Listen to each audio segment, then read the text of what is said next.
Ya udah. Politik adalah bukan dunia eksak, ya. Yang 1+1 2 sama dengan 2. udah itu mah udah bukan rahasia umum. Gar nih 1 triliun, lu 1 triliun sok belut. Orang lebih dekat ke Prabowo yang identik dengan Gerindra ketimbang orang lihatnya Airlangga.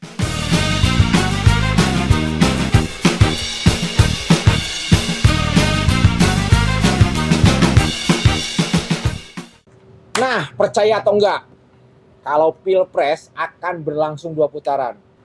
Kenapa bisa begitu? Karena di banyak lembaga survei sudah menyatakan bahwa Pilpres akan berlangsung 2 putaran. Hanya SBY Budiono yang mampu satu putaran saat itu. Dan jauh-jauh hari lagi. Dan sekarang itu menjadi 2 putaran, bro.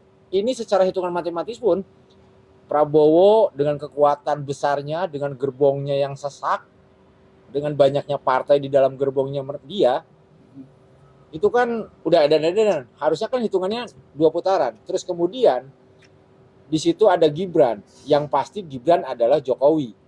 Jokowi dengan tingkat kepuasan di atas 70%, sementara Prabowo ada elektabilitas 40%. Artinya harusnya dia udah 110 dong.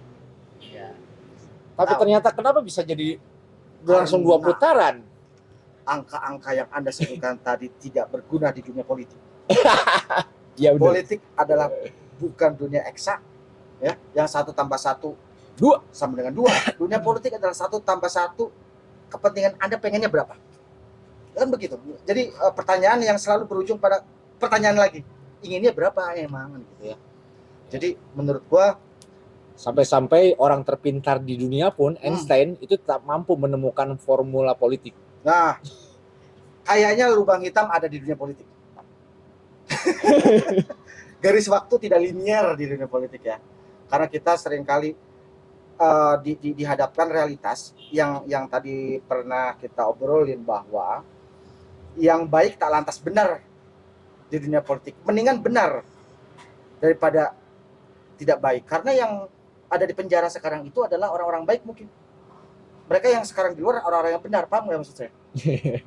Ya, itu politik itu kan melihatnya kan semuanya itu selalu bercabang, dan bercabang itu nggak harus 1, 2 putaran. Nah, lagi-lagi itu 2 putaran, bro.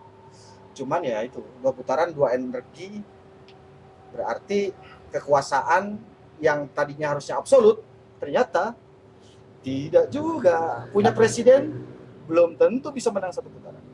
Itu karena kuatnya perlawanan dari Ganjar atau perlawanan dari Anies, atau memang tim Prabowo yang lemah atau tidak bekerja? Gimana Pak Bazar dulu ngomong dong? Pak Bazar. Ya harusnya sih kalau dari kalkulasi politik Prabowo udah pasti menang di putaran pertama. Pertanyaannya ya itu tadi, apakah menang 50% plus 1 atau di bawah 50%, kan begitu ya. Nah, kalau misalkan segala sumber daya bisa dimaksimalkan oleh pasangan nomor urut 2, saya pikir bisa lah. Pertama dari kalkulasi politik tadi itu, dukungan sejumlah parpol besar gitu ya, ada Golkar, ada Gerindra, ada PAN, ada Demokrat, yang kalau di Senayan itu kan menguasai lebih dari 0,5% kursi parlemen kan. Nah, itu satu. Yang kedua, kemarin adik Erick Thohir, Boy Thohir itu terang-terangan mengatakan bahwa sepertiga penyumbang perekonomian RI elit itu siap memenangkan Prabowo. Elit regional, bukan elit global. Kan masih RI. Kalau kemudian Max Gumbek ada di situ, elit global. Atau mungkin itu juga nge-move juga kali. Ya bisa jadi, tapi kan dia terang-terangan nyebut, bos. Dia nyebut ada Sampurna Group di situ, ada Jarum Group di situ, dan kita tahu lah mereka itu adalah konglomerat yang memang paling. Sementara data yang saya dapat, sebetulnya pengusaha itu tidak terlalu peduli siapa presidennya. Yang mereka pedulikan adalah siapa para menteri nantinya yang akan kemudian berhadapan langsung dengan lini usahanya. Ya, betul. Jadi kalau konglomerat itu yang ada di pikirannya bertambah atau tidak hartanya sih sebenarnya. Kemudian yang kedua, sebetulnya juga para investor ini kan menahan semua budget dananya. Betul. Setiap pemilu perekonomian itu selalu ada stagnasi. Benar. Turun Ada malah pelemahan ekonomi. pelemahan investasi, bahasanya pelemahan Karena investasi. yang kemudian bertumbuh hanyalah mereka yang bergerak di bidang advertising. Ya. Termasuk juga IO itu bingung sekarang. Jujur Berarti aja. Boy Thohir. Thohir ya bisa jadi hanya klaim-klaim begitu ya, karena kan Nah. bisa jadi konglomerat itu juga tidak hanya menyumbang ke satu paslon tapi ke tiga Ya, itu udah. iya. Umum lah. Dia itu sudah menyiapkan kantongnya untuk menyumbang ke 3 paslon itu. Cuma besarannya nggak besar, nggak sama sih. Iya. Gue yakin. Gitu. Udah itu mah udah bukan rahasia umum. Oh. Gar nih 1 triliun, lu 1 triliun sok belut. Ya nggak mungkin. Ini Seandainya jadi nih. untung, Ya. saya jadi untung kan begitu ya. Kan enak nih kalau kita berandai-andai sebagai orang kaya ya. Seandainya nih di posisi mereka nih ya punya duit segitu banyaknya, nggak mungkin juga lu berpihak ke satu. Iya kan? Tapi ada yang menarik, bro. Ketua Sobat Anies itu ya terang-terangan juga ngaku bahwa dia ditawari 73 miliar hanya untuk berhenti mendukung Anies. Ada yang 73 miliar, ada yang 40 miliar. Itu hanya lu berhenti dukung Anies, Jangan hanya sampai bergerak. pada di situ, jangan bergerak. Gak ada. Tapi- Artinya Ya. orang ini kalau misalnya Prabowo jadi, ya udah otomatis tidak bakal kebagian si Rike Iya. ini ketua Anies. Berarti kan tidak berlaku Sisi. umum tadi itu kan? Punten ya, maksudnya dari yang tadi berita yang muncul soal itu berarti sebenarnya dia mengumumkan itu kan, berarti kan dia harga dia segitu ya. Sementara di timnya Anies, pengusaha-pengusaha yang di bawah JK Oh, teriak-teriak, Oh. merasa terzolimi. iya, apa ya, seolah-olah kiamat sudah dekat ya. Tertindas banget. ya. Ini musim penindasan sedang berlangsung bla bla bla. Ya menurut gue sih itu bagian dari gimmick politik lah. Menurut gue ya. Gimmick politik yang dirijeni oleh 1, 2, 3 orang itu aja yang kemudian dia lempar isu bla bla nanti biramanya ketahuan. Menurut gue begitu. Situ so tahu kayak circle-nya makan sekali makan 50 juta gitu. Ya nggak kelihatan lah. Kayak balik lagi kita ngomongin soal 2 putaran. Dengan Prabowo dengan gerbong yang diabetesnya itu, punten diabetesnya itu gemuk ya. Gemuk kan sama dengan Gemoy. yang banyak banget. Kan tidak selaras dengan kemudian realitas potret survei ya. Gimana tuh? Karena ternyata partai tidak serta-merta juga memberikan kontribusi terhadap elektabilitas Prabowo. Ada sih faktanya kebetulan juga kemarin survei. Jadi misalkan nih pemilih Golkar terbagi menjadi 2. Ini surveinya CSIS ya. Pemilih Golkar terbagi menjadi 2, 60% ke Pak Prabowo, 24% ke Amin. Pemilih Nasdem 60% ke Amin, 31% ke Pak Prabowo. Ya ini angka-angka yang riset kan, bisa mereka punya metodologinya lah. Indikator bahkan mencatat tidak ada pemilih 100% mendukung capres-cawapres yang diusung parpol kesukaannya. Ya. Artinya sebenarnya parpol itu berguna di awal sebagai tiket masuk. Selebihnya nggak banyak membantu juga dalam si capres itu. Ya mungkin justru sebaliknya parpol terbantu dengan para capres. Oh itu iya, Karena faktanya kan, iya. memang Sepakat itu. kalau di ada grade-nya gitu ya, capres grade A misalkan, baru parpol di grade B. Jadi sorotan masyarakat pasti ke capres baru ke parpol. Iya, Nah, ketokohannya.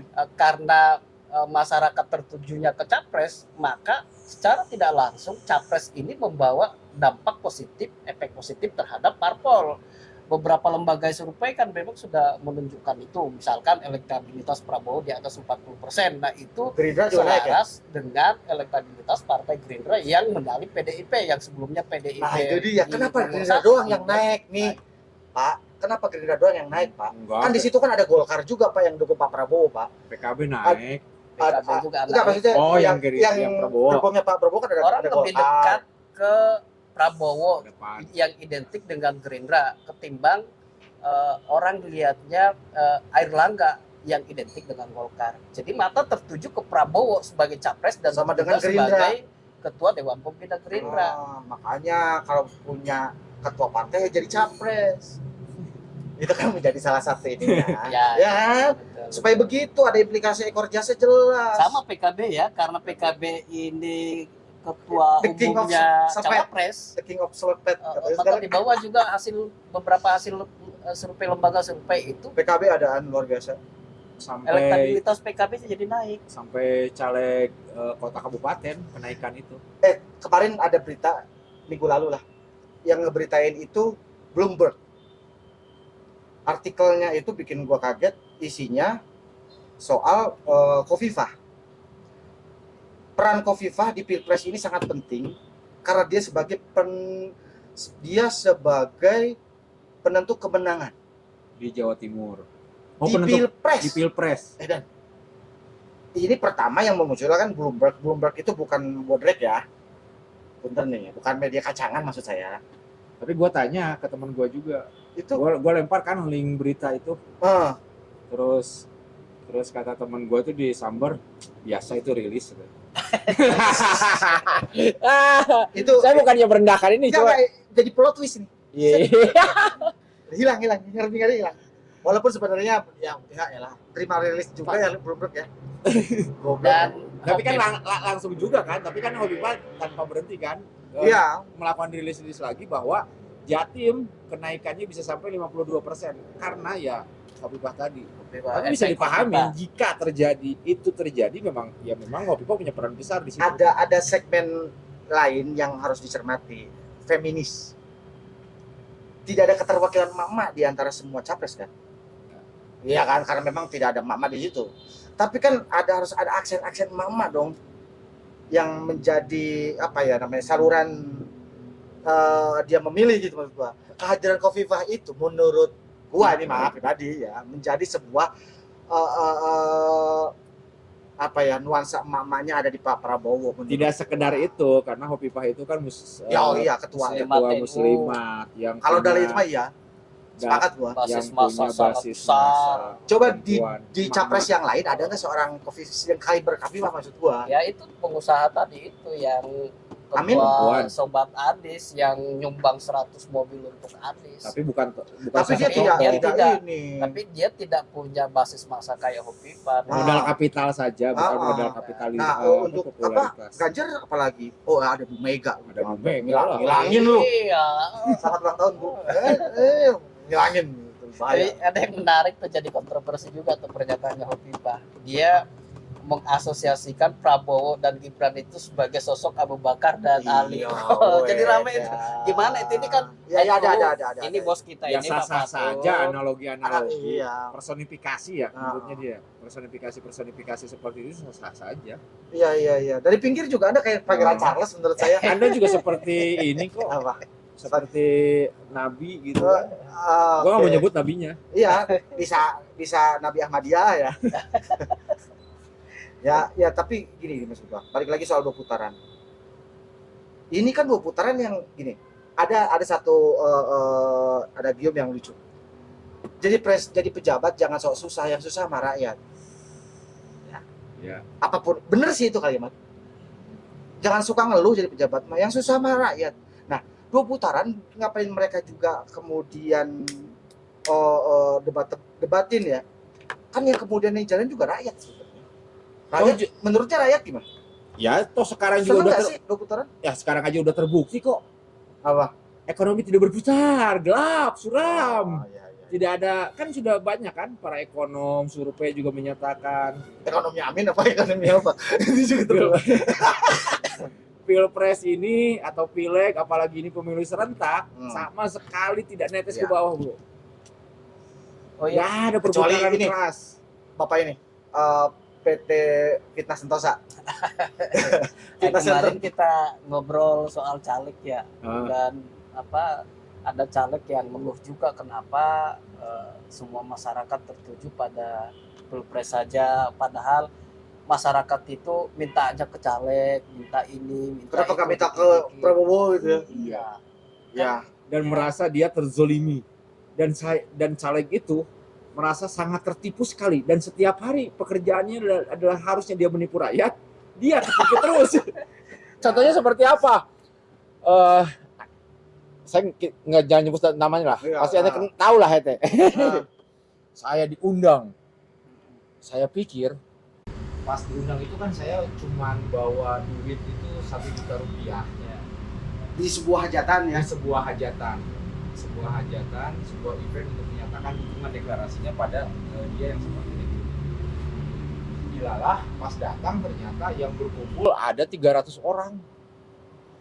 Tapi untuk mendukung dia itu calon pendukung Digerakin. Hmm. Wah, dia orasi dong.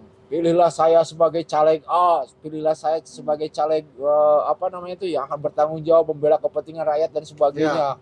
Setelah beres dari panggung, di sekitarnya sudah banyak tukang bakso, tukang cireng, semuanya ludes itu, sampai warung-warung di sana ludes. Terus kemudian ditagih gitu kan. Habis 30 juta apa? Ada bonnya. Kaget kan, oh kok bisa begini. Ya. Pertama yang saya nilai dari itu adalah dia ternyata seorang caleg yang sangat-sangat konservatif ya. Kayaknya ya. Harusnya tidak boleh juga bukan tertipu lah itu dia asam garamnya ada kali, maksudnya dia punya pengalaman kali sebenarnya. Atau mengulang-ulang kali ya. Saya sih melihat ke faktor kesananya ya. Yang saya lihat ini masyarakat kenapa hanya tertuju pada capres yang notabene tidak bisa langsung sementara minta memberikan duitnya ke caleg ke masyarakat. Ya. Ada caleg yang bisa membantu tapi justru masyarakat ini tidak melirik caleg. Memang dalam konteks secara langsung tidak langsung ya, saya bisa ya menganalogikan begini. Yang kemudian bisa hilang atau tidak BPJS besok itu presiden Pak, bukan caleg Pak. Ya. Yang kemudian besok bisa negesin naik pajak turun itu presiden bukan caleg. Mungkin dari apa ya namanya ya? Ya rentang kendali kan presiden sangat vital lah. Kalau caleg ya punten aja gitu ya, kadang minta tolong di jalan dibenerin aja ya, jalannya sih ada, nggak bener-bener ya, kalau susah. itu sih ya, siapapun presidennya kan tidak beda-beda tuh kebijakannya menurut saya. Soal infrastruktur misalnya ya pasti kepala negara memikirkan itu. BPJS pasti kepala negara juga memikirkan. BPSI bilang kalau menang BPJS gratis. Itu kan PSI. Itu kan kampanye. Itu jualan ya, itu jualan caleg itu. Jualan caleg itu harusnya. Cuma persoalannya kan caleg ditipu penjual sekarang. Gak lah, mereka juga saya yakin caleg itu sangat menikmati ditipu. Iya. Ada sebuah adiktif yang ayo dong tipu gua lagi gitu.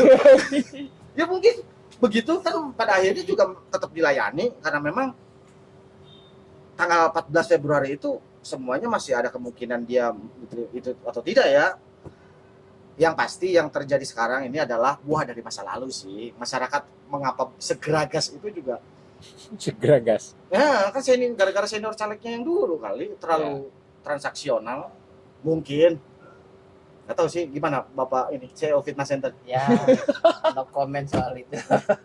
Kan serangan Fajar, entah sekarang si Fajar masih ada apa enggak tuh kan? Diserang mulu kan? Balik lagi ke 2 putaran nih, menurut gue terakhirnya ya. Yang dilakukan Jokowi belakangan adalah menegaskan 2 putaran. Karena dia sudah tersudut. Menegaskan 2 putaran. Dengan pernyataan dia bahwa kampanye itu boleh. Presiden boleh kampanye. Dia turun gunung menegaskan bahwa situasi genting bagi anaknya. Bapak harus turun. Kalau nggak turun nih, bahaya, bisa 3 putaran. Tapi peluang besar 1 putaran memang sangat tidak mungkin ya.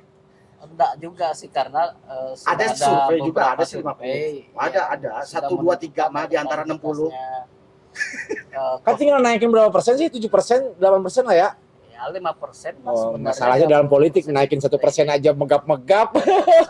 Iya Pak, dan ini Indonesia 1% untuk rasio realitasnya kan berapa juta yang harus dibutuhin. Makanya berarti kan yang gunungnya Jokowi dengan terang-terangannya Jokowi, ya kemungkinan saja itu bisa mempengaruhi masyarakat sehingga dan pemilu 2024 yang itu notabene cuma 79%. Dan saya pun akhirnya berpikir setelah menguasain Jabar sudah dikuasain lah ya, karena hadirnya Prabowo kan, ada Prabowo terus Jatim sudah dikuasai Hovifah. Dengan pernyataan Hovifah tadi itu atau dengan bergabungnya Hovifah. Jateng dilempar.